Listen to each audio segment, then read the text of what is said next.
Assalamualaikum warahmatullahi wabarakatuh. Yang terhormat Bapak Urip dan teman-teman Universitas Bakri Studi Manajemen kelas karyawan yang saya banggakan. Di sini saya akan mempresentasikan mengenai jurnal saya, yaitu pengaruh perbedaan budaya terhadap motivasi dan kinerja karyawan pada perusahaan multinasional subsektor perusahaan perkebunan kelapa sawit. Studi kasus di PT KLK Agri Servindo Procurement Department.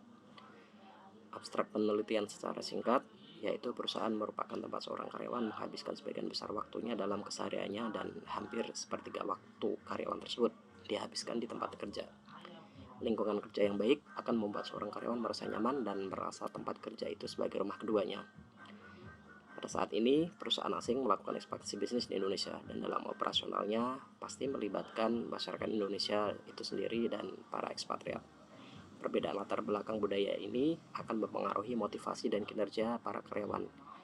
Dalam penelitian ini, penulis mempersempit penelitian pada perusahaan multinasional sektor perkebunan kelapa sawit di PT KLK Agri Servindo Procurement Department dan didapatkan hasil tingkat motivasi dan kinerja karyawan sangat dipengaruhi oleh budaya perusahaan yang positif dan adil. Latar belakang penelitian ini yaitu adanya revolusi industri 4.0 di mana sebagian besar perusahaan sudah melakukan digitalisasi, otomasi, komputasi, dan mekanisasi dalam operasionalnya sehingga perusahaan mampu berkembang pesat, dan dalam rangka pengembangan ekspansi tersebut Indonesia menjadi salah satu tempat pilihan para investor. Kemudian yang kedua, latar belakang budaya, di mana budaya merupakan seluruh cara kehidupan dari masyarakat termasuk pengetahuan, sikap, dan pola perilaku. Pengertian ini juga berlaku untuk di organisasi atau sebuah perusahaan. Kemudian tinjauan pustaka yang penulis ambil yaitu dari Sutrisno 2010, di mana budaya organisasi merupakan sebuah sistem nilai, keyakinan, atau norma yang telah lama berlaku yang disepakati dan diikuti oleh semua anggota organisasi sebagai sebuah pedoman perilaku dan pemecahan masalah dalam organisasi tersebut. Kemudian untuk manajemen lintas budaya, yaitu bagian di dalam sebuah organisasi atau suatu kelompok internasional maupun nasional bersatu dengan semua perbedaan latar belakang yang mereka miliki dan mempengaruhi sifat dan cara kelompok tersebut. Manajemen lintas budaya ini berperan sebagai komunikator dari setiap elemen yang berbeda serta membentuk budaya tersendiri di dalam suatu kelompok tersebut. Kemudian tinjauan pustaka selanjutnya yaitu motivasi, yang merupakan keadaan internal yang membangkitkan seseorang untuk bertindak atau mendorongnya mencapai tujuan tertentu. Selanjutnya kinerja, di mana kinerja merupakan hasil kerja secara kualitas dan kuantitas yang dicapai oleh seseorang dalam melaksanakan tugas sesuai dengan tanggung jawab yang diberikan kepadanya.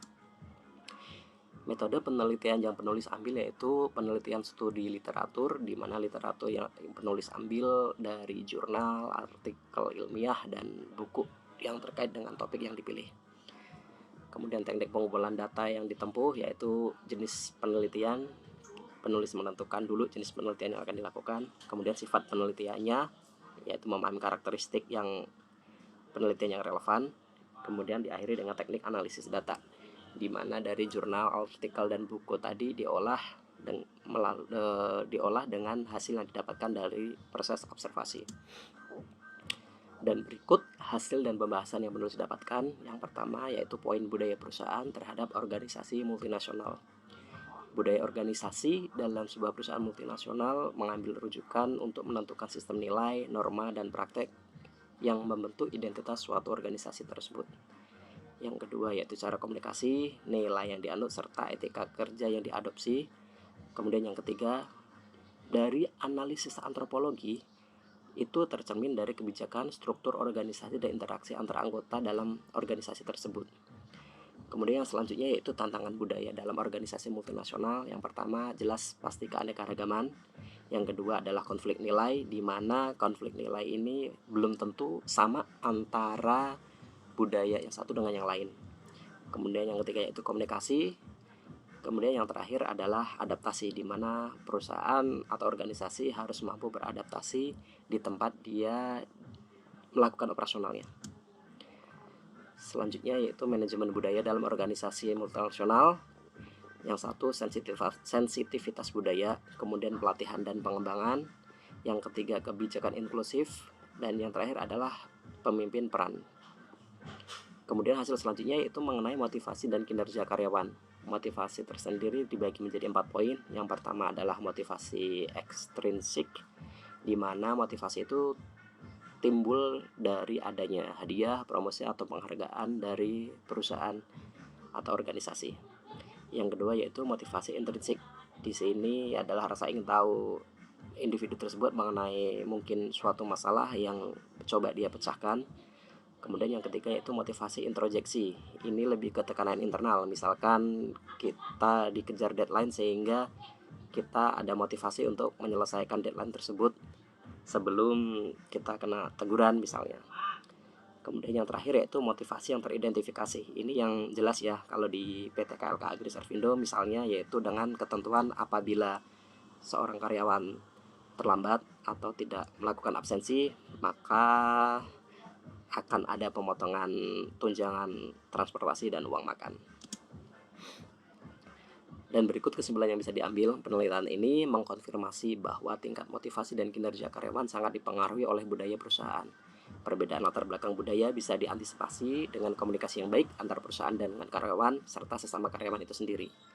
Manajemen budaya, toleransi, dan adaptasi yang baik di PT KLK Agri Servindo menjadi poin positif bagi perusahaan dan karyawan. Karyawan termotivasi dengan baik sehingga bisa memberikan performa terbaik untuk menunjang operasional perusahaan serta menunjang karir bagi karyawan itu sendiri.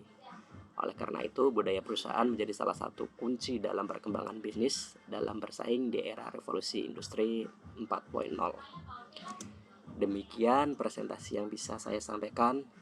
Jika ada yang kurang berkenan atau ada yang mau dikoreksi, saya pribadi menerima kritik dan saran dari Bapak Urip dan teman-teman sekalian. Terima kasih. Assalamualaikum warahmatullahi wabarakatuh.